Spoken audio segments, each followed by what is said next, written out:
हर व्यक्ति अपने आप में एक योगी बन सकता है। अपने कर्मों से मैं भी भूखा ना रहूं, साधु ना भूखा जाए। हमारे यहाँ कोई ड्रेस कोड पॉलिटिक्स में नहीं है। सफेद पोशाक पहने हुए तो हाँ, तो गांधी इसीलिए टोपी पहन लिया और तो ठीक है, पहने उसके अनुरूप आचरण भी करे ना। कोई निर्दोष मुस्लिम आके बता दे कि मैं निर्दोष था, मेरे साथ अन्याय हुआ है, कोई नहीं बोल सकता। अगर किसी ने सरकारी संपत्ति पे कब्जा किया है तो उसके लिए क्या करूं? आरती लेके जाऊं, थाली सजाऊं उनकी? अगर हम उसको मस्जिद कहेंगे तो फिर विवाद होगा। हमें ज्ञानवापी बोल देना चाहिए। मुझे लगता है कि भगवान ने जिसको दृष्टि दी है वो देखे ना। त्रिशूल मस्जिद के अंदर क्या कर रहा है? बोलने से और भाषण करने से सामाजिक न्याय आ जाएगा? परिवारवाद, जातिवाद, यही सामाजिक न्याय है। किसने रोका था यूपीए को? किसने रोका था यूपी में समाजवादी पार्टी को? किसने रोका था वेस्ट बंगाल में इतने दिनों से टीएमसी की गवर्नमेंट है? किसने रोका है वहाँ पे? क्यों वहाँ माताएं रो रही हैं? भारत के अंदर ये लोग अल्पसंख्यक के नाम पर अपने लिए विशेष अधिकार की मांग करते हैं। प्रश्न है कि ये वीडियो बनाने के बाद 2 महीने तक क्यों इसको सुरक्षित करके रखा गया था और फिर संसद के एक दिन पहले ही क्यों जारी हुआ?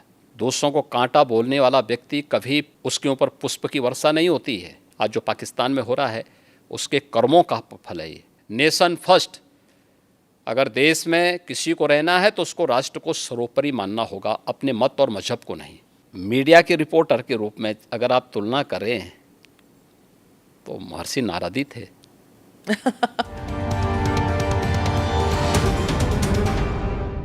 Namaste, Jai Hind. Welcome to another edition of ANI podcast with Smita Prakash. This episode is being filmed in the city of Lucknow, which is the capital of the state of Uttar Pradesh.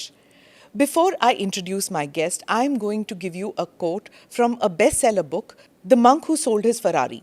According to this book, the secret to happiness is very simple. Find out what you love doing and then direct your energies towards that.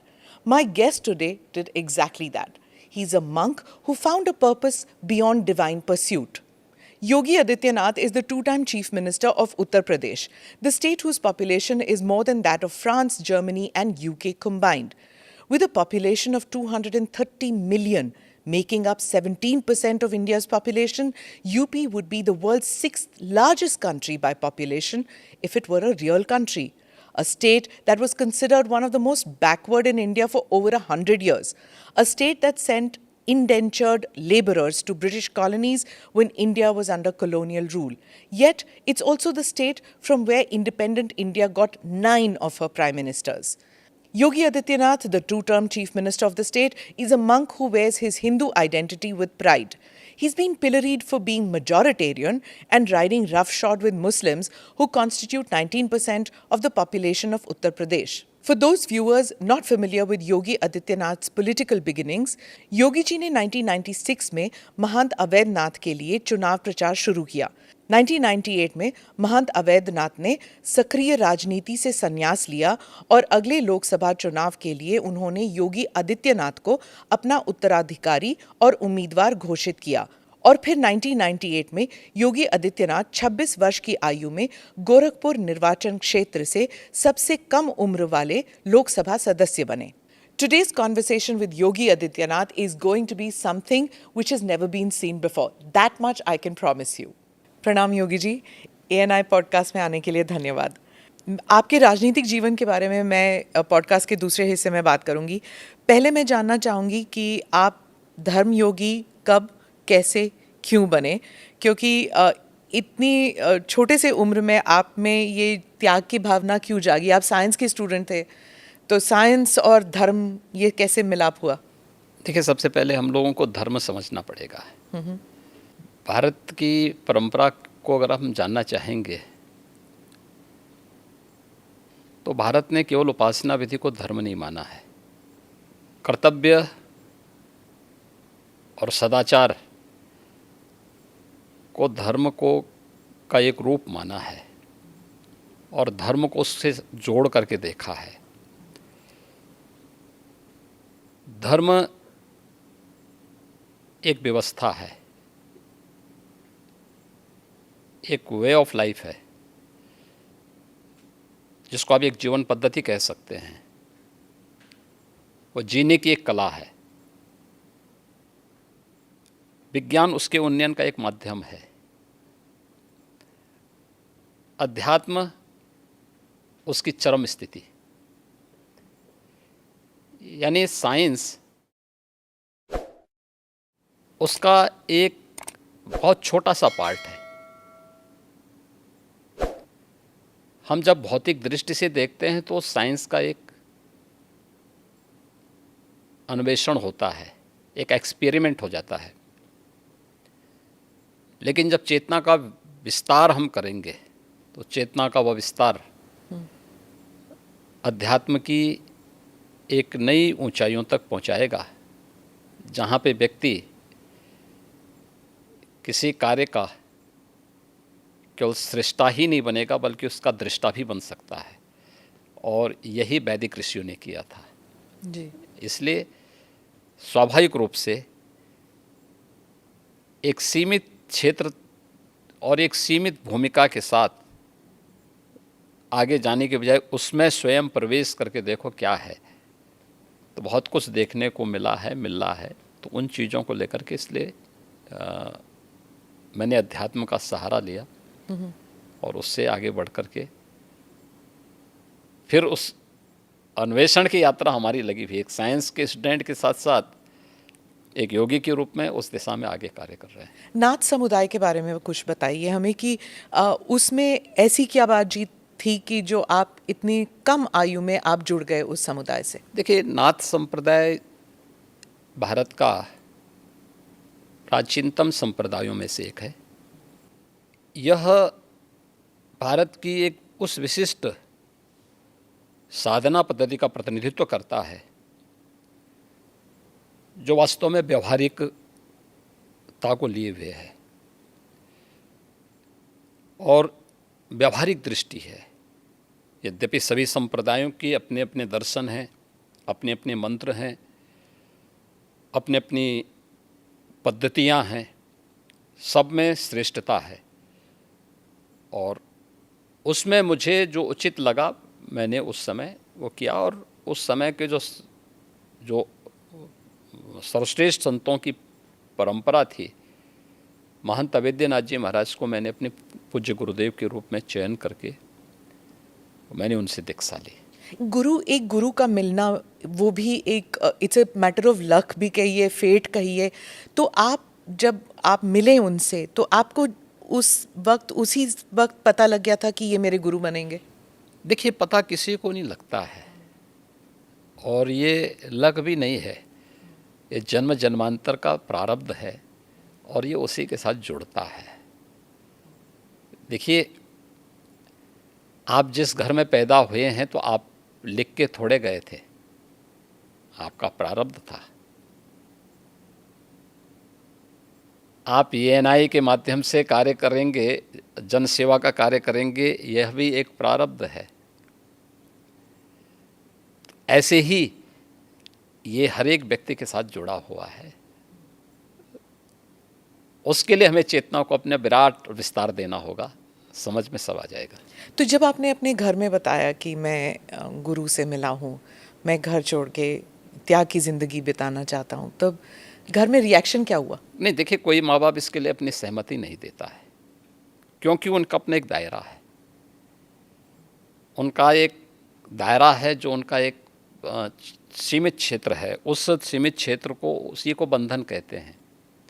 हमारे यहाँ कहा गया ना, मन एवं मनुष्याणाम कारणम बंध मोक्षयो। व्यक्ति के बंधन और मोक्ष का कारण उसका मन है, जो सोचता है कि मैं मेरा परिवार, ये जो भावना आती है ना, तो व्यक्ति उस तक सीमित रहता है और यही उसके बंधन का कारण है। जो उस बंधन को तोड़ करके बाहर निकलता है वही उसकी मुक्ति का माध्यम बनता है, उसके मोक्ष का कारण बनता है।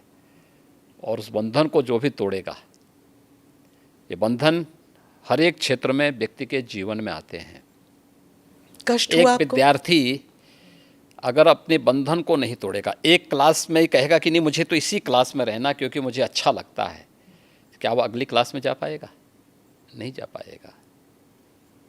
एक शिक्षक कहेगा कि नहीं मुझे तो जहाँ नियुक्ति मिली है मैं उसी रूप में, या कोई कार्मिक इसी रूप में कहेगा कि मुझे वहीं काम करना है, क्या वह आगे बढ़ पाएगा? नहीं बढ़ पाएगा।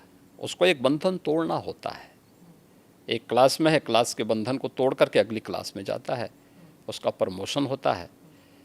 तो हर एक व्यक्ति के जीवन में इस प्रकार की स्थितियाँ आती हैं। एक धर्म योगी से आप फिर राजनीति में आए, उस सफ़र के बारे में बताइए। और एक और सवाल मेरे मन में उठ रहा था, जैसे आप बता रहे थे कि एक इंसान जो दुनियादारी और बंधनों से आप निकल चुके हैं, तो उस वैराग्य से आप अगर राजनीति में आते तो उसमें कॉन्फ्लिक्ट नहीं हुआ आप में? देखिए, यही अंतर है। धर्मयोगी नहीं, योगी योगी होता है। और मैं एक योगी हूँ। धर्म का मतलब केवल पूजा पद्धति नहीं है, कर्म भी। धर्म एक समग्र जीवन की पद्धति है।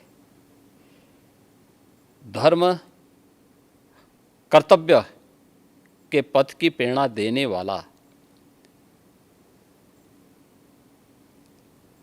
उस पथ का की ओर अग्रसर करने वाला, आग्रही बनाने वाला एक मार्गदर्शक है। हम उसको केवल पूजा पद्धति तक सीमित नहीं कर सकते। एक योगी के रूप में एक परिवार के बंधन को तोड़ करके समाज के इस विराटता के साथ अपना जुड़ाव हुआ है। इसलिए उस विराटता के साथ जोड़ करके अपने आप को कार्य करना। दूसरा, एक योगी का मतलब ये नहीं कि वह केवल अपने स्वयं की मोक्ष प्राप्त करने के लिए या आध्यात्मिक लाभ के लिए वह अपने आप को सीमित कर ले। अगर समाज के सामने चैलेंज है, कोई चुनौती है, तो उस चुनौती से जूझने के लिए भी अपने आप को तैयार करें। याद रखना, साधना की जो सबसे पहली पद्धति आती है उसमें सेवा है। भक्ति के मार्ग का भी जो नवधा भक्ति की व्यवस्था की गई है भारत की संतों ऋषियों ने, उसमें पहला मार्ग सेवा है। कोई भी साधक सन्यासी या योगी बनता है तो उसके लिए सेवा के मार्ग का अनुसरण करके ही आगे की दीक्षा का मार्ग प्रशस्त हो पाता है। हम लोग भी जब एक योगी के रूप में सार्वजनिक जीवन में आए तो सार्वजनिक जीवन में किसी पद या प्रतिष्ठा के लिए नहीं, बल्कि इस कार्य के लिए आए कि नहीं, यह एक सेवा का माध्यम है और हम समाज के अंतिम पायदान पर बैठे हुए व्यक्ति की सेवा इस पद पर रह करके अंत्योदय कर सकते हैं, और उसी लक्ष्य को लेकर के व्यक्ति कार्य करता है। जी। मैं फिर से उसी बात पे आऊँगी, जब आप घर छोड़ के निकले थे। अभी हाल ही में हमने देखा, एक फ़ोटो आपने ट्वीट किया था और वो वायरल भी हो गया था, जब आप अपने माता से मिलने गए थे। तो उस वक्त आपको कैसा लगा जब आप गए थे? देखिए, मैं कई वर्षों के बाद गया था। जी। मेरे पिताजी का जो है देहांत 2020 में हो गया था। मैं उससे पहले उनसे या उस अपने परिवार के लोगों से कई वर्षों से नहीं मिल पाया था। संयोग से कोरोना कालखंड प्रारंभ हो चुका था, लॉकडाउन प्रारंभ हो चुका था, तो उनके अंतिम संस्कार कार्यक्रम में मैं भाग नहीं ले पाया था। आपके पिताजी के? हाँ। तो मुझे जब गत वर्ष अवसर मिला था तो मैं अपनी माँ से मिलने के लिए ज़रूर गया था।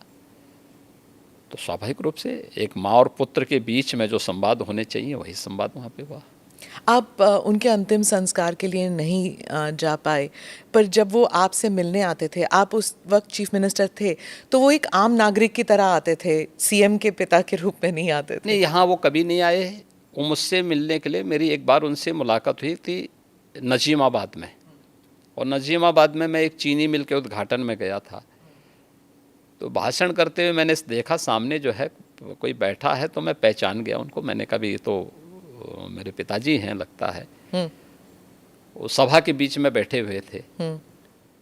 तो फिर मैंने सभा समाप्त होने के बाद अपने साथ के कुछ लोगों से कहा, मैंने कहा देखो यार वो आए हैं तो उनको बुलाओ, थोड़ा मुलाकात करते हैं। तो तब मेरी मुलाकात हुई थी। जी। आपकी छोटी बहन जो है, उन्होंने एक इंटरव्यू में कहा था कि 30 साल उन्होंने आपको राखी नहीं बांधी। 2022 में एक इंटरव्यू में उन्होंने कहा कि कई वर्ष पहले जब उन्हें पता लगा कि आप घर छोड़ के आप योगी बनने के लिए निकले हैं, तो उन्होंने कहा कि वो भिक्षा मांगने वाले संतों में आपको ढूंढ रही थी, और मिले नहीं आप उन्हें। बहुत मुश्किल हुआ होगा ना उन्हें? देखिए, ये सबके जीवन में आता है, लेकिन मुझे लगता है कि इन चीज़ों को हमें जो है केवल अपने स्वयं के स्मरण के लिए रखना चाहिए, और स्वाभाविक रूप से सबके जीवन में आता है। कई वर्षों के बाद जो है इस चीज़ें चलती रहती हैं, मुझे लगता है यही जीवन है। मैं एक इंटरव्यू का एक्सर्प्ट पढ़ना चाहती हूँ सर, क्योंकि ये हिंदी अखबार में छपा था और हमारे कई दर्शक हैं जो इंडिया से बाहर रहते हैं, वो शायद उन्होंने पढ़ा नहीं होगा।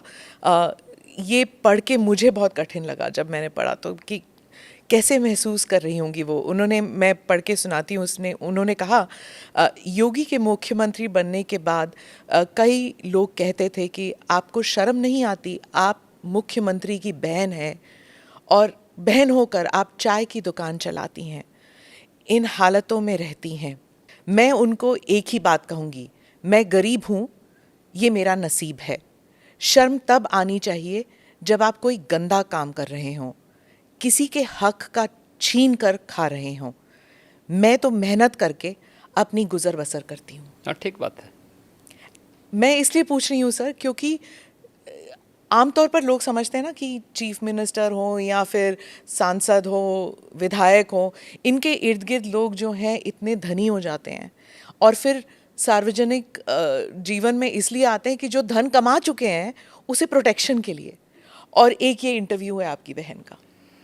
देखिए, व्यक्ति को कभी भी धन और वैभव संतुष्टि नहीं दे सकती है, और मुझे लगता है कि सबसे बड़ा योगी वह है जो स्वयं की मेहनत से संतुष्ट है, स्वयं के परिश्रम से संतुष्ट है। दूसरों की मेहनत से कुछ प्राप्त करना और फिर उसको छीन लेना, ये तो डकैती है। उसके अलग अलग रूप देख सकते हैं आप समाज में, और मुझे लगता है सबसे निंदनीय कर्म यही है। और यही अंतर है एक योगी और एक सांसारिक मनुष्य में। एक सांसारिक मनुष्य के बारे में शास्त्रों में कुछ बातें कही गई हैं कि वह त्रुटियां अवश्य करेगा, हमेशा भ्रमित होगा। तीसरा, वह हमेशा उसके मन में दूसरों को धोखा देने की प्रवृत्ति होगी। और चौथी बात उनके लिए जो कही गई है, वह कही गई है कि वह अपनी सीमित दृष्टि से भविष्य का अनुमान नहीं लगा पाएगा। इसलिए जो है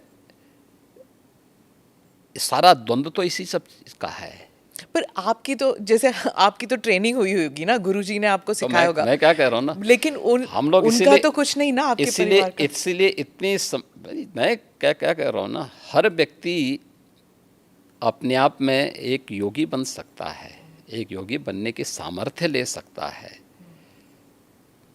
अपनी मेहनत से, अपने कर्मों से हम जो कुछ अर्जित करें, मैं भी भूखा ना रहूं, साधु ना भूखा जाए, अगर ये भाव हर व्यक्ति के अंदर आ जाए तो फिर यह समग्रता सबकी संतुष्टि का कारण बन सकता है, सारे विवादों का समाधान कर सकता है। जब आप पीठाधीश बने, आपके भारत में और भारत से बाहर भी इतने अनुयायी हैं, तो उस वक्त आपको क्या ऐसा किसी ने कहा कि आप पीठाधीश होके भी तो सार्वजनिक कार्य कर सकते हैं, राजनीति में क्यों उतर रहे हैं? ये कोई बंधन थोड़ा है, ये कोई बंधन किसी के लिए नहीं है। हम मनुष्य पहले हैं, उसके बाद योगी हैं या सन्यासी है। और मैंने आपको बताया ना कि एक योगी के रूप में समाज के प्रति जो मेरे कर्तव्य हैं, उन कर्तव्यों का निर्वहन करूं मैं। सेवा को धर्म को मैं सेवा का माध्यम बनाऊं, इससे बड़ी बात और क्या हो सकती है। और हम वही कर रहे हैं। तो एक सन्यासी का कर्तव्य क्या होता है? क्या वही जो कर्म कर रहा है अपना, ये चाहे पत्रकार हो या फिर राजनीतिक हाँ, हर कोई? व्यक्ति, हर जीवन, हर व्यक्ति कर सकता है, हर व्यक्ति कर तो सकता है। आपका आप मुझे एक बात बताइए कि सबसे बड़े जो है मीडिया के रिपोर्टर के रूप में अगर आप तुलना करें तो महर्षि नारद थे। आप मुझे नहीं, हैं थे कि नहीं थे? नारद जी रिपोर्टर, चलिए। सबसे बड़े रिपोर्टर तो ये थे कि वो हर लोक की सूचना इस लोक में, इस लोक की सूचना दूसरे लोगों तक पहुंचा देते थे। वो क्या थे? वो एक सन्यासी तो थे। और मैं एक बात बताऊं कि सन्यासी ने किस कालखंड में अलग अलग क्षेत्रों में प्रवेश करके कार्य नहीं किया हो। मैंने तो पत्रकारिता का उदाहरण आपके सामने दे दिया है, और भी उदाहरण हैं, बहुत सारे ऐसे उदाहरण हैं। तो अब इसको आप कैसे कह सकते हैं, कैसे कह सकते हैं कि नहीं हुए? धर्म के बारे में आप कह रहे थे कि it's a way of life, सिर्फ पूजा पाठ के साथ ना जोड़ा जाए, उसे अलग भी देखना चाहिए। एक बार आपने कहा था, लेकिन आपके साथ जैसे आपकी जो वेशभूषा है, इसलिए क्या लोगों ने आपको ये नहीं कहा कि अब आप सन्यासी की वेशभूषा जो है वो अलग कर दीजिए, अब आप राजनीति में जा रहे हैं, संसद में जा रहे हैं? हमारे यहाँ कोई ड्रेस कोड पॉलिटिक्स में नहीं है। ड्रेस कोड इसमें नहीं होता था ना, सफेद पोशाक पहने हुए तो, हाँ, तो गांधी इसीलिए, टोपी पहन लिया और तो ठीक है, पहने, उसके अनुरूप आचरण भी करें ना। देखिए, यह वेशभूषा हमारी इसलिए है, लोगों की दृष्टि में हमेशा बने रहें और लोग हमारे विचलन पे उंगली भी उठा सकें और विपरीत परिस्थितियों में साथ में खड़े भी हो सकें। और इसीलिए इस प्रकार की वेशभूषा को एक चैलेंज के रूप में स्वीकार किया जाता है हमेशा। कैसे? ये एक दृष्टि भी देती है और साथ साथ व्यक्ति को पतन के गर्त से बचाने के लिए भी उसे हमेशा सचेत भी करती है। और इस दृष्टि से हम लोग हमेशा उसके प्रति कैसे? मैं चैलेंज समझी नहीं कि कैसे चैलेंज इसलिए है क्योंकि जो व्यक्ति इससे पहले जो आपने नेता की परिभाषा की है, उस वेशभूषा में रहते थे, उनके कर्मों को भी दुनिया जानती है। दुनिया ने उस सब कुछ देखा है, अपनी आंखों से देखा है। और हमारे सामने भी चैलेंज है कि हमें अपने आप को परफॉर्म करके साबित करना है, जिससे हमारी पार्टी को, हमारे नेतृत्व को और हमारे इस बाना को भी कटघरे में न खड़ा होना पड़े। पर जब आप भगवा वस्त्र धारण करके आप संसद में जाते हैं और उसके बाद आप चीफ मिनिस्टर बनते हैं, तो एक ग्रुप है जो समझता है कि ये बहुत ही राइट विंग है, ये बहुत ही हिंदुत्ववादी हैं और हर चीज़ को भगवा कर दिया, तो फिर मतलब it's only for Hindus, he is a chief minister only for Hindus. ये इंटरनेशनली भी लिखा जाता है, अखबारों में ऑपेड एडिट्स आते हैं कि ये बहुत ही एक्सट्रीम राइट विंग है, एक्सट्रीम हिंदुत्ववादी हैं। उनके कपड़ों से ही पता लग रहा है कि हर चीज़ भगवा है। देखिए, मैं पिछले 6.25 वर्ष से अधिक समय से उत्तर प्रदेश का मुख्यमंत्री हूँ जी। हमारी पार्टी और हमारे नेतृत्व ने मुझे 2017 में, मार्च 2017 में दायित्व दिया था। और 2017 से उत्तर प्रदेश में कोई दंगा तो नहीं हुआ। मुझे एक बात बताइए, दंगा होता था तो केवल हिंदू मरता था क्या? केवल हिंदू की संपत्ति चलती थी? अगर दंगा होता था, अगर हिंदू मरता था तो मुस्लिम भी मरते थे। हिंदू व्यापारी की संपत्ति जलती थी तो उसके सटे हुए मुस्लिम व्यापारी की संपत्ति भी जलती थी। अगर गुंडे किसी हिंदू बेटी के लिए खतरा थे तो मुस्लिम बेटी के लिए भी उतना ही खतरा थे। कर्फ्यू लगता था और व्यापार प्रभावित होता था तो व्यापार तो पूरे बाजार का और पूरे मार्केट प्रभावित होती थी ना, एक व्यक्ति नहीं प्रभावित होता था। परसेप्शन खराब हुआ था तो यूपी का खराब हुआ था ना। पहचान का संकट यूपी के हर नागरिक के सामने आया था ना, केवल हिंदुओं के सामने नहीं आया था। इसलिए यह एक वह स्थिति है। 6 वर्ष में दंगा नहीं हुआ। आज आप देख रहे हैं यूपी में ना, 6 वर्ष में कोई दंगा नहीं हुआ।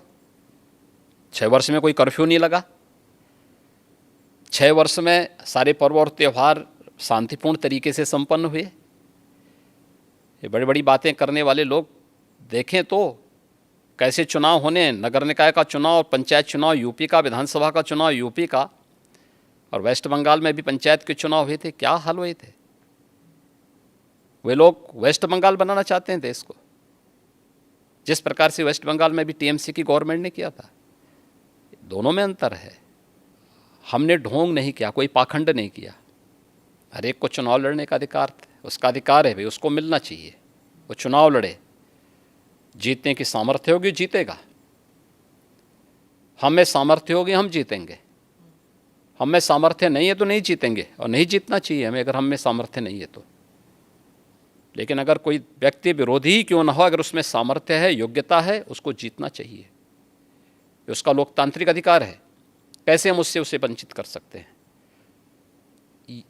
लेकिन कुछ लोग सत्ता में आकर के जबरन पूरी व्यवस्था को कैद कर देना चाहते हैं, और जो वेस्ट बंगाल में हमको देखने को मिला सबको, कैसे वहाँ विरोधी कार्यकर्ता दलों के कार्यकर्ताओं को मारा गया।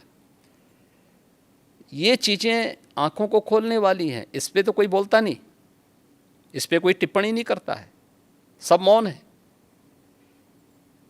1990 में कश्मीर में जो कुछ हुआ उस सब पे सब लोग मौन थे। आखिर ये दोहरा दृष्टिकोण क्यों? और इसीलिए पब्लिक विश्वास नहीं करते इन लोगों में। योगी जी के डर से यहाँ पर मेरा कौन डर है? नहीं, आपने एक बार कहा था ना कि एक हाथ में माला है, एक हाथ में भाला है। बुरा क्या तो है? तो बुरा एक क्या है? आपका एक जो आक्रामक तरीका है टू डील विद माफिया, क्या इसकी वजह से यहाँ पर है? नहीं, देखिए, हम लोग तो सज्जनों के लिए जितने संवेदनशील हैं, दुर्जनों के लिए उतने ही कठोर भी हैं, और इस शासन की रणनीति है शस्त्रेण रक्षते राष्ट्रे शास्त्र चिंता प्रवर्तते। यानी व्यवस्था सबकी सुरक्षा के लिए आवश्यक है, सुरक्षा सबको, कानून का राज होगा, लेकिन कानून को बंधक बनाने की छूट किसी को नहीं दी जाएगी, कोई भी हो, कतई नहीं देंगे। आपने ये भी कहा था कि कानून जो है वो मानव के लिए होना चाहिए, दानव के लिए नहीं। ठीक बात है। पर एक कॉन्स्टिट्यूशनल डेमोक्रेसी में सर, हर जीव जंतु के लिए कानून एक जैसा होना चाहिए। मतलब शेर भी शिकार कर सकता है, गाय के लिए भी उतना ही हक तो है। क्या आप शेर को रोकते हैं क्या? नहीं तो आप शेर को बोलिए ना जंगल में जाके, नहीं रोक सकते। वही नहीं, मैं आप बोले ना कि शेर महाराज शिकार मत करिए, आपको हम रोटी खिलाएंगे, जाइए रोटी खिलाइए।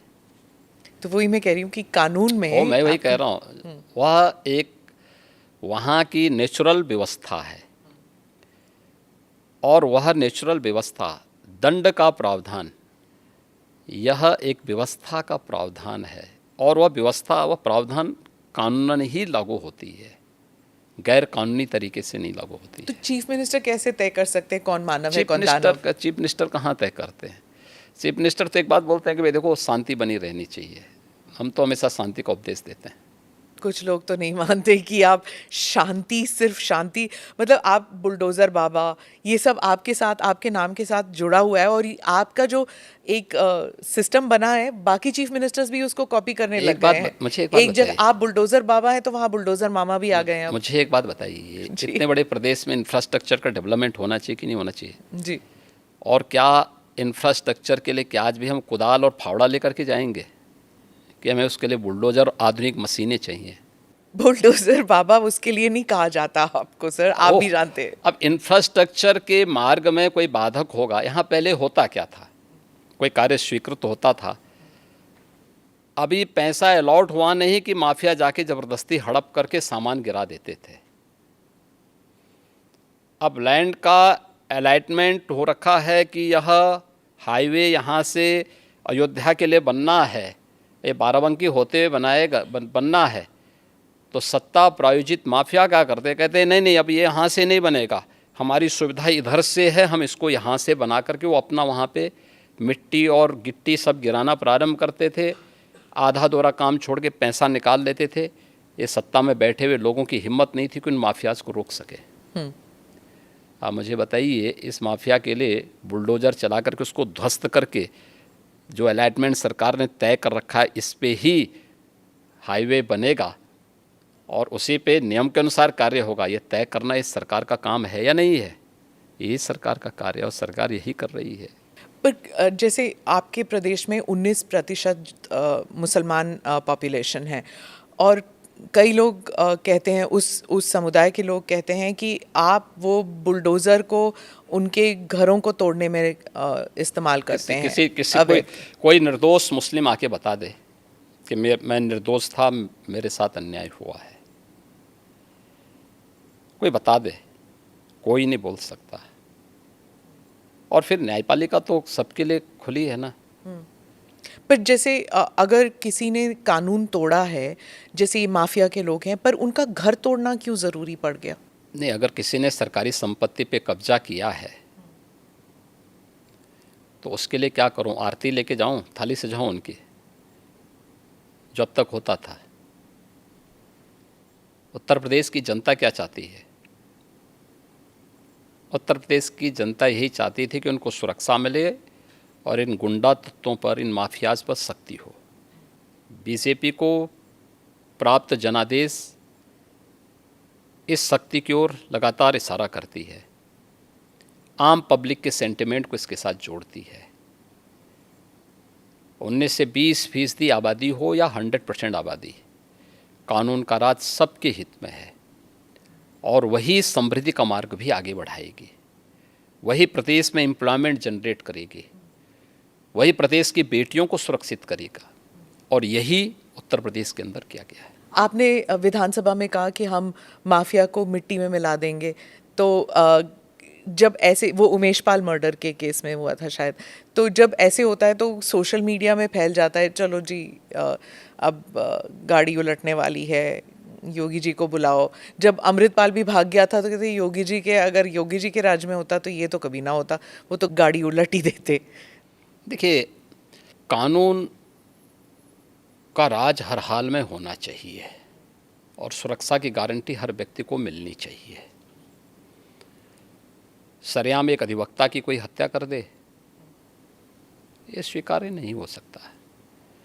और जो लोग इन माफियाज को संरक्षण करते थे तो उनको विधानसभा में ही संदेश दिया गया था कि माफिया को बहुत संरक्षण दे हो, ये माफिया मिट्टी में मिल जाएंगे, चिंता मत करो।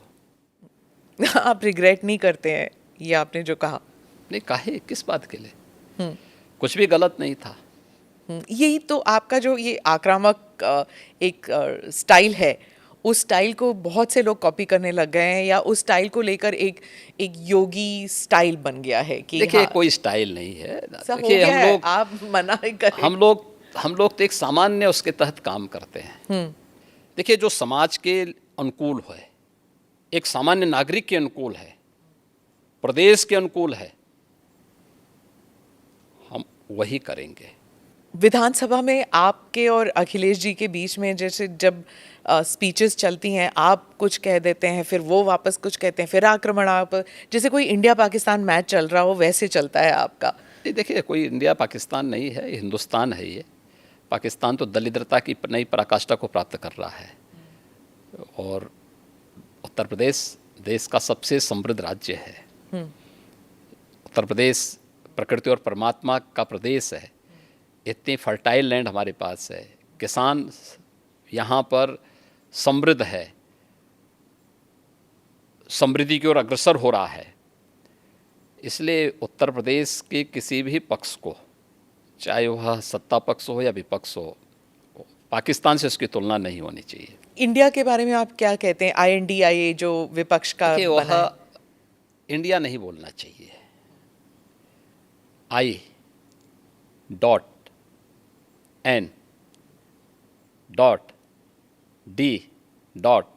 हर एक उसमें डॉट लग गया उसका।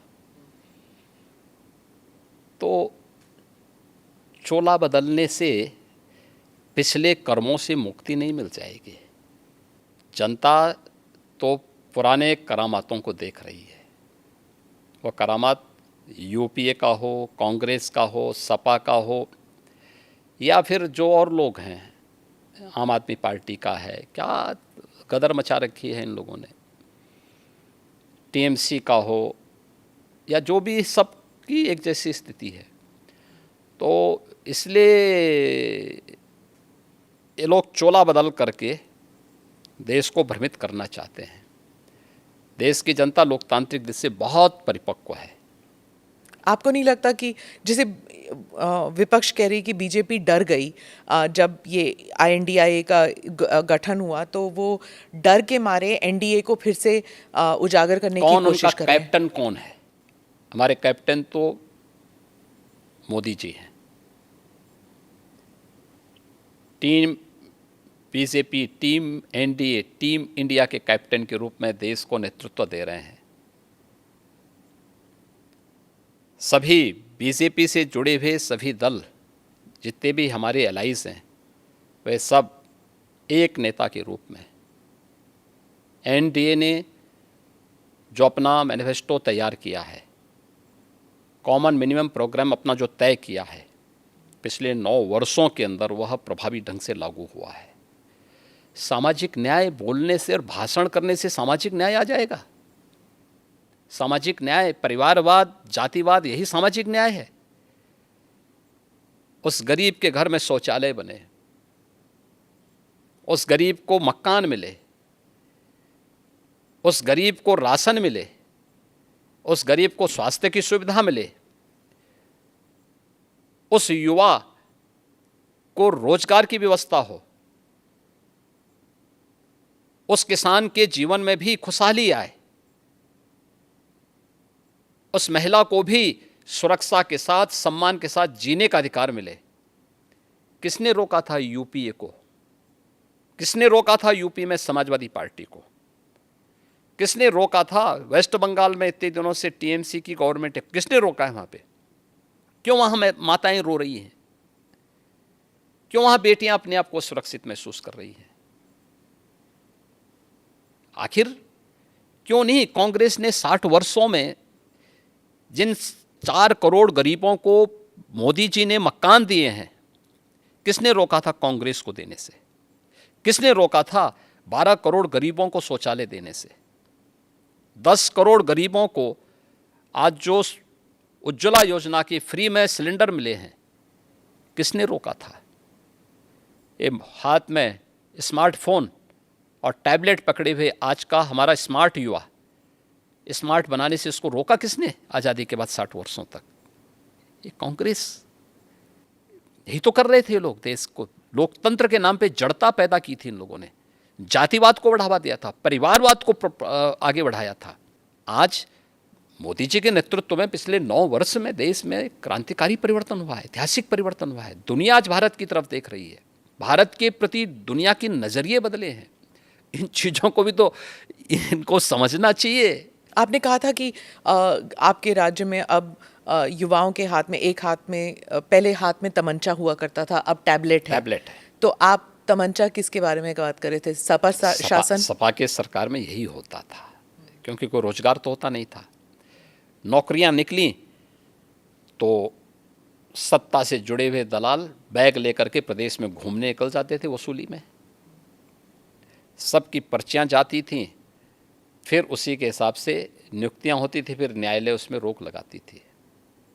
उत्तर प्रदेश में जब 2017 में भारतीय जनता पार्टी की सरकार बनी थी, उत्तर प्रदेश का पुलिस बल देश का सबसे बड़ा पुलिस बल है, और इस पुलिस बल में 1.5 लाख पुलिस कार्मिकों की जगह खाली थी।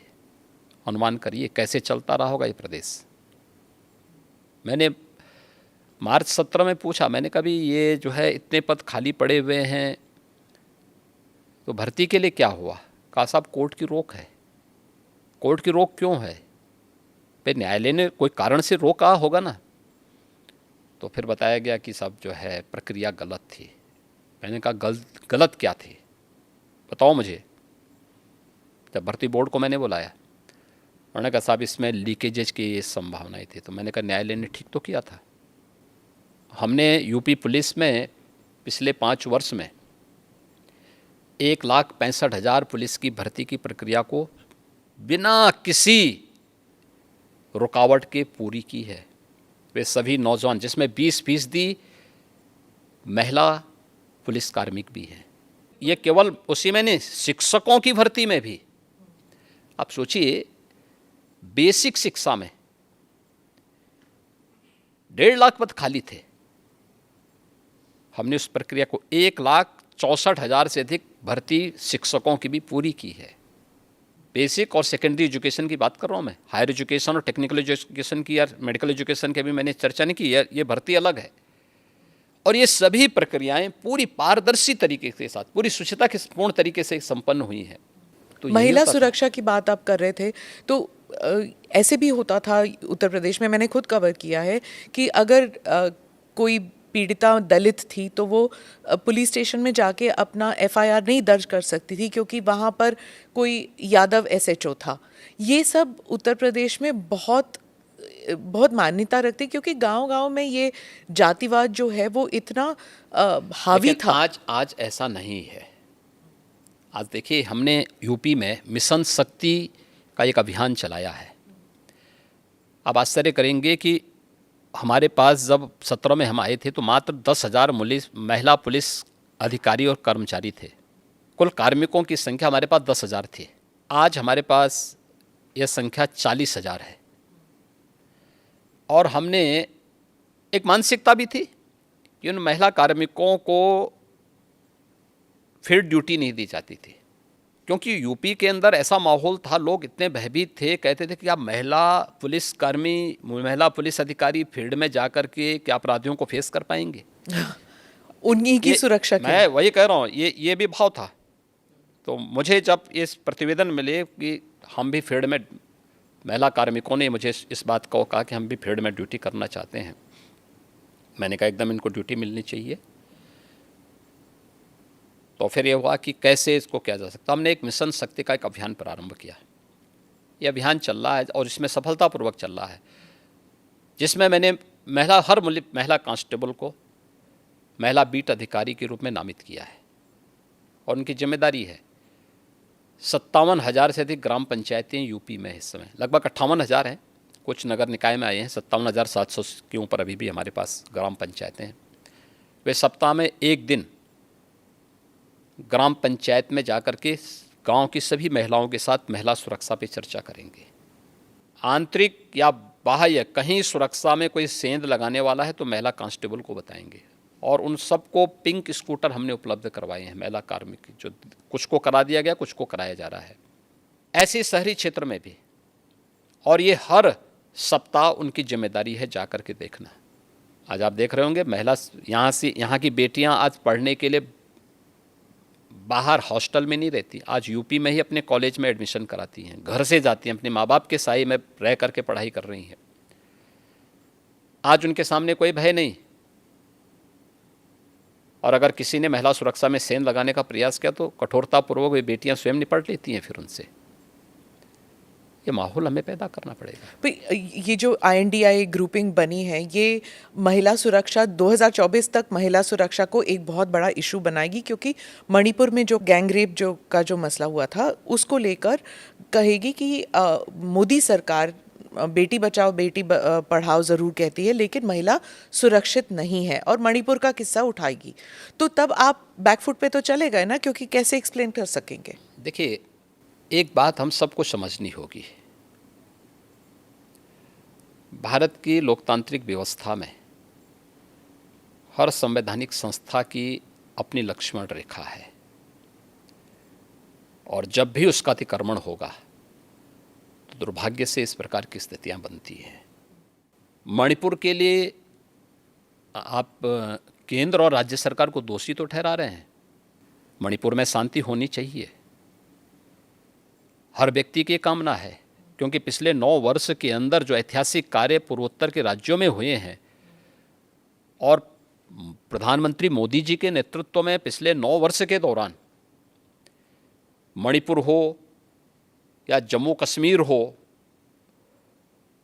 जिस प्रकार से शांति बहाली वहाँ हुई और राष्ट्र की मुख्य धारा से क्षेत्र जुड़े हैं, ऐतिहासिक है। आज़ादी के बाद पहली बार अरुणाचल, नागालैंड, मिजोरम, मेघालय, मणिपुर, त्रिपुरा, असम, ये सभी मुख्य धारा के साथ जुड़कर के विकास की प्रक्रिया के साथ तेजी के साथ आगे बढ़े थे। दुर्भाग्य से पड़ोसी मुल्कों के द्वारा जिस प्रकार की साजिशें कभी कभी रची जाती हैं, और लगातार नॉर्थ ईस्ट के मामले में तो इसके साक्ष्य हैं, कहीं ना कहीं जब किसी स्तर पर अनावश्यक लक्ष्मण रेखा का अतिक्रमण करके कार्यपालिका के कार्य में जब कोई संवैधानिक मशीनरी अनावश्यक रूप से हस्तक्षेप करेगी, जो काम संसद का है, जो काम कार्यपालिका का है, उसमें हस्तक्षेप होगा, तो इस प्रकार की दुर्भाग्यपूर्ण स्थिति बनती है। आप विश्वास करिए, मणिपुर में फिर से शांति बहाली होगी और वहाँ पर बीजेपी की गवर्नमेंट जिस विकास की प्रक्रिया को आगे बढ़ा रही थी, प्रक्रिया आगे बढ़ेगी, तेजी के साथ आगे बढ़ेगी। पूर्व सेनाध्यक्ष कांग्रेस हो या यूपीए हो या INDIA जो ग्रुप है, ये जो ... ग्रुप है, यह ग्रुप अपने यहाँ देखे ना, बेटी मणिपुर की हो या राजस्थान की, यूपी हो या बिहार या वेस्ट बंगाल, हर बेटी को सुरक्षा मिलनी चाहिए, हर नागरिक को सुरक्षा मिलनी चाहिए, और ये किसी भी सरकार की सर्वोच्च प्राथमिकता होनी चाहिए। लेकिन प्रश्न है, देश की जनता भी करना चाहेगी इन लोगों से कि ये वीडियो बनाने के बाद 2 महीने तक क्यों इसको सुरक्षित करके रखा गया था, और फिर संसद के एक दिन पहले क्यों जारी हुआ, जिस दिन संसद चलनी थी उसी दिन क्यों जारी हुआ। इसके पीछे क्या साजिश नहीं दिखती है? अस्थिरता पैदा करना इसका उद्देश्य नहीं है। इसके नाम पे भारत को बदनाम करना और भारत की लोकतांत्रिक व्यवस्था को बदनाम करने की इसकी साजिश नहीं है। जो लोग अपने यहाँ लोकतंत्र बहाली नहीं कर पाते, लोकतंत्रवादियों को कुचलते हैं, उन लोगों की साजिश इसके पीछे है, और उसका मोहरा कुछ चुनिंदा लोग बन रहे हैं कि सब दिखाई नहीं देता है। ये सब स्पष्ट है।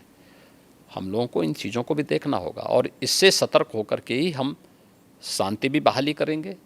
साथ साथ आम जनमानस का विश्वास मोदी जी के प्रति है, और फिर से मोदी जी के नेतृत्व में NDA की गवर्नमेंट बनेगी, इसमें 2024 में कोई संदेह नहीं होना चाहिए। आप राजनीतिक साजिश की बात करते हैं।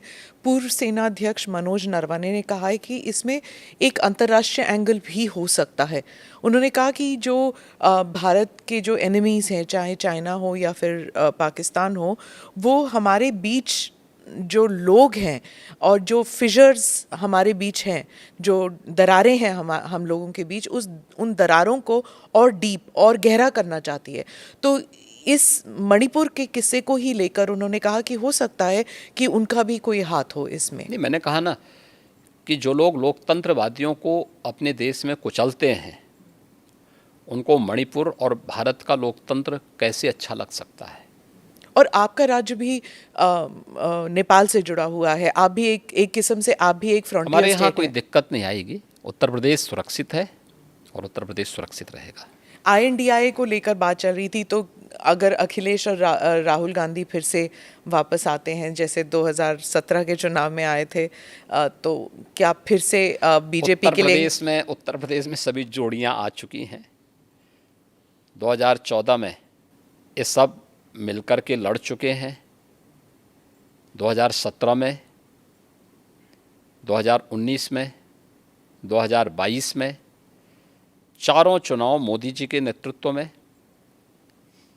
भारतीय जनता पार्टी और NDA ने विराट बहुमत के साथ में सफलता प्राप्त की है।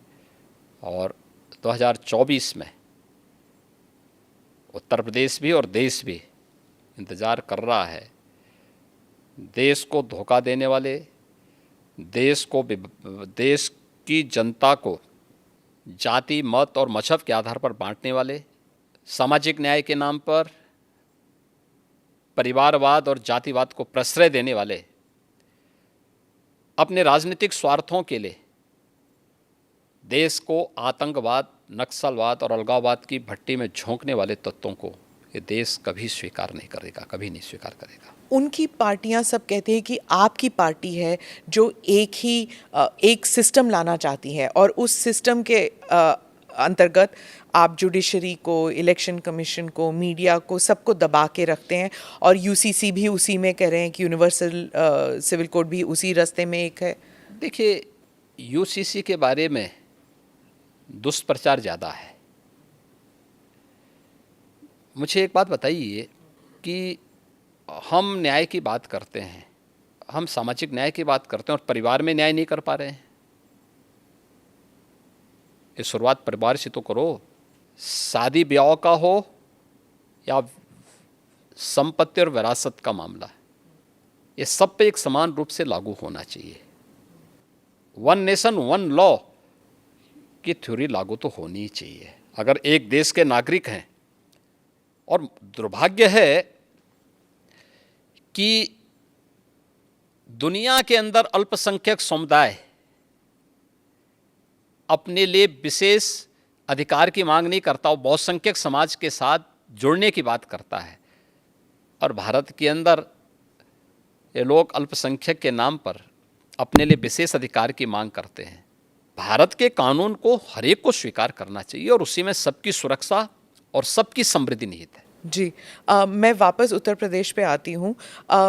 राम मंदिर, लोग कहते हैं कि आपके भाग्य में ही शायद लिखा था कि मंदिर आपके कार्यकाल में होगा। गोरखनाथ पीठ और अयोध्या मंदिर, इसका संबंध अगर आप हमारे दर्शकों को बताएं। देखिए, प्रधानमंत्री मोदी जी ने आज़ादी के अमृत महोत्सव को जिस भव्यता और दिव्यता के साथ आयोजित किया है, देखिए, जब ये देश 1947 में आज़ाद हुआ था, दुर्भाग्य से उसके एक दिन पहले देश का दुर्भाग्यपूर्ण विभाजन भी हुआ। बहुत सारे लोग देश की आज़ादी के जश्न में उस समय शामिल नहीं हो पाए होंगे, या उस समय के कोई चश्मदीद आज के दिन पे बताने की स्थिति में नहीं रहता है। बहुत कम लोग होंगे जिनको उस समय की घटनाओं के बारे में इस प्रकार की जानकारी होगी। लेकिन हम सब कह सकते हैं, आज की हर पीढ़ी का हर नागरिक कह सकता है कि जब ये देश अपनी आज़ादी के 75 वर्ष पूरा किया था, तब हमने देश के जश्न के साथ सहभागिता की थी। हर घर पे तिरंगा पहना करके, हर ग्राम पंचायत और हर नगर निकाय कह सकता है कि साहब हम भी भागीदार बने थे, क्योंकि हमारे घर में अमृत महोत्सव हमारे गांव में बना हुआ है, हमारे नगर में बना हुआ है। यह कार्यक्रम सफलतापूर्वक संपन्न हुआ और आज़ादी के अमृत महोत्सव के मुख्य संबोधन में प्रधानमंत्री मोदी जी ने देशवासियों को कुछ बात कही थी, कुछ संकल्प दिलाए थे कि 2047 में अगर भारत को दुनिया की एक महाशक्ति के रूप में स्थापित करना, एक विकसित भारत की परिकल्पना को अगर साकार करना है, तो उन्होंने कुछ संकल्प दिलाए थे जो पंच प्रण के रूप में जाने जाते हैं। इस पंच प्रण में विरासत का सम्मान भी है, गुलामी के इंसों को सर्वथा समाप्त करना भी है और नागरिक कर्तव्य भी है।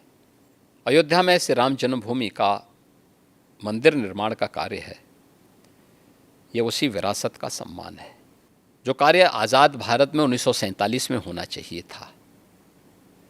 लेकिन दूरदर्शिता का अभाव, भारत की परंपरा और भारत की संस्कृति के प्रति दुराव स्पष्ट दिखाई देता है। अन्यथा यह विवाद 1947 में सुलझ सकता था, 1949 में सुलझ सकता था, इसके बाद भी सुलझ सकता था, कभी सुलझने नहीं दिया गया। आखिर यह आज कैसे सुलझ गया? कोई विवाद तो नहीं हुआ, बड़ी बड़ी दावे लोग करते थे, कुछ भी तो नहीं हुआ, शांति बनी हुई है उत्तर प्रदेश में तो। और ये मेरा सौभाग्य है कि जब एक और प्रधानमंत्री मोदी जी के नेतृत्व में, उनके मार्गदर्शन में अयोध्या में भगवान राम का भव्य मंदिर का निर्माण कार्य श्री राम जन्मभूमि तीर्थ क्षेत्र ट्रस्ट के द्वारा संपन्न किया जा रहा है, बनाया जा रहा है और देश भर से सहयोग मिल रहा है, तो स्वाभाविक रूप से एक मुख्यमंत्री के साथ साथ एक भगवान राम के एक भक्त के रूप में भी 3 पीढ़ियों का प्रतिनिधित्व करने का मुझे अवसर मिल रहा है। 3 पीढ़ी कैसे? मेरे पूज्य दादा गुरु जो थे महंत दिग्विजय नाथ जी, 1949 में उस अभियान के हिस्से थे जब रामलला का प्रकटीकरण हुआ था, और उस समय की कांग्रेस की सरकार ज़बरदस्ती रामलला को राम जन्मभूमि से हटाना चाहती थी। और फिर उसके बाद के आंदोलन का पूरा जो भी उस समय सपोर्ट था वह गोरक्षपीठ से उपलब्ध कराया गया था। उस समय जो केस दायर हुए थे उन सभी चीज़ों की उपलब्धता वहाँ से हुई थी। 1983-84 में जब श्री राम जन्मभूमि मुक्ति यज्ञ समिति बनी थी, राम जन्मभूमि मुक्ति के लिए, तो उसका नेतृत्व मेरे पूज्य गुरुदेव महंत विद्यानाथ जी महाराज ने किया। उस पूरे आंदोलन का नेतृत्व राष्ट्रीय स्वयंसेवक संघ और विश्व हिंदू परिषद के नेतृत्व में, मार्गदर्शन में, पूज्य संतों के मार्गदर्शन में उसका नेतृत्व उन्होंने किया। और जब राम जन्मभूमि में भव्य मंदिर निर्माण की आधारशिला प्रधानमंत्री मोदी जी के कर कमलों से रखी गई, तब प्रदेश का मुख्यमंत्री मैं स्वयं था।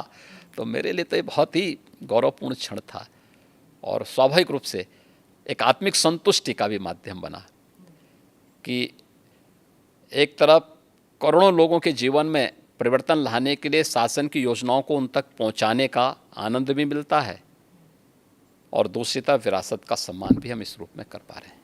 ज्ञानवापी काशी विश्वनाथ मंदिर, आप पहले चीफ मिनिस्टर हैं जब जो अपने कार्यकाल में 100 बार आपने दर्शन किए हैं काशी विश्वनाथ मंदिर। क्या ज्ञानवापी मस्जिद को लेकर, मैं इसलिए पूछ रही हूँ जैसे क्योंकि आप गोरखनाथ पीठ के पीठाधीश के नाते भी पूछ रही हूँ, क्या इस प्रॉब्लम का कोई सोल्यूशन है? देखिए, अगर हम उसको मस्जिद कहेंगे तो फिर विवाद होगा। हमें ज्ञानवापी बोल देना चाहिए। वो ज्ञानवापी है और माननीय न्यायालय में गया है। माननीय न्यायालय स्वयं देख लें, अगर वहाँ साक्ष्य हैं, भौतिक साक्ष्य हैं, शास्त्रीय प्रमाण होंगे, अन्य पुरातात्विक प्रमाण भी होंगे, तो स्वाभाविक रूप से इस पे निर्णय होना चाहिए। और मैं अपील करूंगा मुस्लिम समाज से भी, देखिए हमें आज विकास के बारे में चर्चा करनी चाहिए। पाकिस्तान की दुर्गति और उसकी दलिद्रता और उसकी छीना झपटी आप देख रहे होंगे, क्या दुर्गति प्राप्त कर रहे हैं। दूसरों को कांटा बोलने वाला व्यक्ति कभी उसके ऊपर पुष्प की वर्षा नहीं होती है, उन कांटों से ही उसको उसके शरीर भी छलनी छलनी होते हैं। आज जो पाकिस्तान में हो रहा है उसके कर्मों का फल है ये। आज जो भूखमरी का शिकार पाकिस्तान बना हुआ है, यह अपने कर्मों का फल भोग रहा है। इसलिए पुरानी गलतियों की पुनरावृत्ति न होने दें। बहुत शांतिपूर्ण तरीके से उपलब्ध साक्ष्य जो इस बात को प्रमाणित करते हैं। मुझे लगता है कि भगवान ने जिसको दृष्टि दी है वो देखे ना, त्रिशूल मस्जिद के अंदर क्या कर रहा है। हमने तो नहीं रखे ना, वहाँ तो सुरक्षा है, सेंट्रल फोर्सेज है, उनके मुतवल्ली हैं, ताला चाबी उनके पास रहती है। त्रिशूल कैसे वहाँ बने हुए हैं? ज्योतिर्लिंग हैं, देव प्रतिमाएं हैं, पूरी दीवारें चिल्ला चिल्ला के क्या कह रही हैं। और उसके बाद भी हम जानबूझ करके, देखिए एक होता है कि जन्म से दिखाई नहीं देता है, हम मान सकते हैं कि दिव्यांग है, जन्मांध है, दृष्टिबाधित है, एक जानबूझ करके ढोंग करे। जो दृष्टिबाधित है उसको दिशा दिखाई जा सकती है, लेकिन जो ढोंग कर रहा है उसको कोई दिखा नहीं सकता है। आप ढोंगी किसे कह रहे हैं? मैं इसीलिए कह रहा हूँ ना, जो उन प्रमाणों को नकार रहा है, उन प्रमाणों के बाद भी ये कहता है कि नहीं साहब, तो जबरदस्ती वाली बात करते हैं। देखिए, आप इतिहास में तोड़ मरोड़ कर सकते हैं, लेकिन उन ऐतिहासिक साक्ष्यों के साथ नहीं जो वहाँ की दीवारें चिल्ला चिल्ला के कहती हैं, और उन ऐतिहासिक साक्ष्यों को भी देखने की आवश्यकता है। और मुझे लगता है कि ये प्रस्ताव मुस्लिम समाज की तरफ से आना चाहिए कि साहब ऐतिहासिक गलती हुई है और उस गलती के लिए हम चाहते हैं समाधान हो। आपने मुस्लिम समुदाय के साथ कोई ऑफ देखिए, हमने अपनी तरफ से कोई पहल नहीं की है, वे पहल करना चाहेंगे तो ज़रूर विचार करेंगे। जी, आपने पाकिस्तान का जिक्र किया योगी जी। एक और बात चर्चा में आई है, वो सीमा हैदर का जो केस है। उन्होंने अपील भी किया है, योगी जी और मोदी जी, आप दोनों मुझे वापस मत भेजिए, मैं पाकिस्तान वापस नहीं जाना चाहती। पबजी के माध्यम से ये रिवर्स लव जिहाद कहा जा रहा है, कुछ लोग इसे वो टर्म दे रहे हैं। देखिए, ये सुरक्षा एजेंसियां उसको देख रही हैं और जो भी रिपोर्ट आएगी उसके अनुसार बाद में उसमें विचार करेंगे। एक भारत से भी एक लड़की जो है वो पाकिस्तान चली गई और उसने भी अपना देख धर्म रहे हैं, सुरक्षा परिवर्तन किया। एजेंसियां उसको देख रही हैं। 2 देशों से जुड़ा हुआ मामला है और संबंधित एजेंसियां इसमें काम कर रही होंगी। सर, एक मैं सवाल पूछूंगी कि साउथ एशिया में भारत का रोल आप क्या विजन करते हैं कि क्या होना चाहिए? क्योंकि बहुत से लोग कहते हैं कि हम विश्व गुरु का जो सपना देख के चले हैं वो थोड़ा ओवर एम्बिशियस है।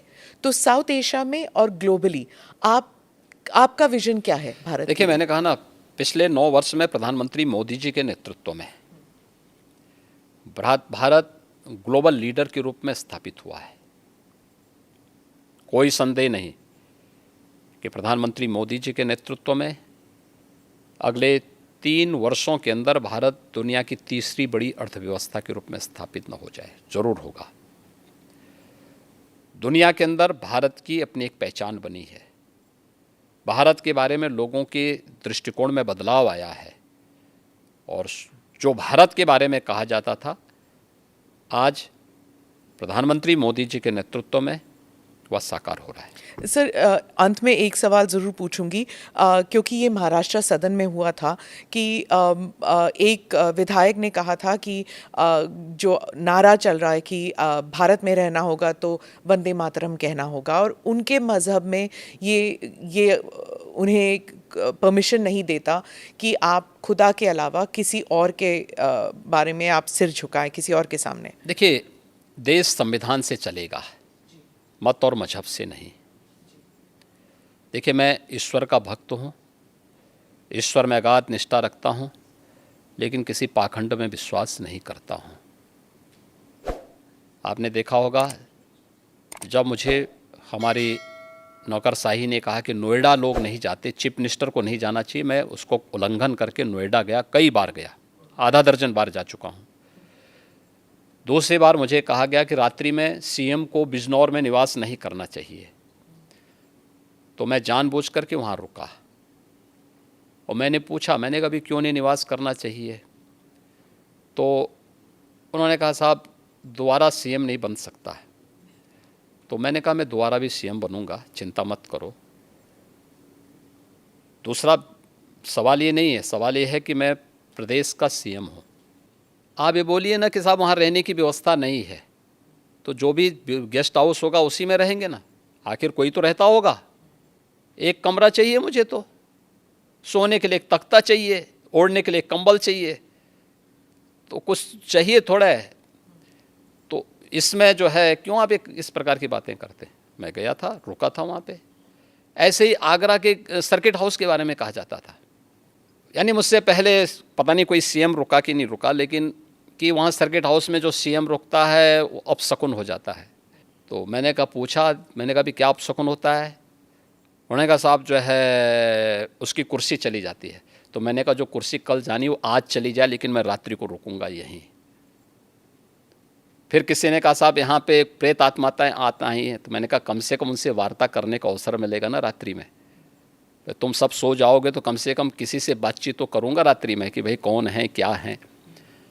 तो पाखंड में हमारा कतई विश्वास नहीं है एक, और इसीलिए मैं इस बात को कह सकता हूँ कि भारत का भविष्य उज्जवल है और 2024 में फिर से प्रधानमंत्री मोदी जी की लीडरशिप में एनडीए बहुमत के साथ आएगी, इसमें कोई संदेह किसी को नहीं होना चाहिए। और वंदे मातरम मैं वापस आती हूँ, वो उसे मैं क्या धर्म कर रहा के हूँ? साथ जोड़ना चाहिए कि नहीं? देखिए मैं क्या कह रहा हूँ, मैंने पहले कह दिया ना, संवैधानिक व्यवस्था से देश संविधान से चलेगा, मत और मजहब से नहीं। जी।